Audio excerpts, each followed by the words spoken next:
இயேசு சாமியை சிலுவையில் அறைந்து அவரை எடுத்துகிட்டு போயிட்டு ஒரு கல்லறையில் வச்சுட்டாங்க. வச்சு 3 நாள் ஆகுது. அந்த பக்கம் யாருமே போகல. ஏன்னா ஊரே திகிலில் இருக்குது, ஊரே பயத்தில் இருக்குது, ஊரே ஒரே கலவரத்தில் இருக்குது. டீச்சர்கள்லாம் பயந்து போய் எங்கேயோ போய் ஒழிஞ்சிட்டு இருக்கிறாங்க.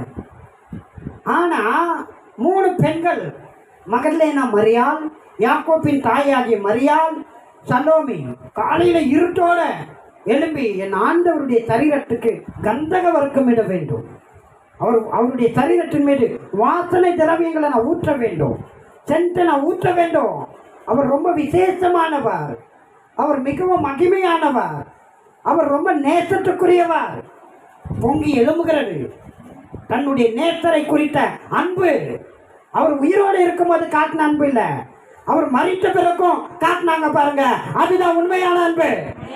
உயிரோட கூட இருக்கும்போது அவர் கையை பிடிச்சிட்டு இருந்தாங்க பாருங்க, அது அன்பு இல்லை.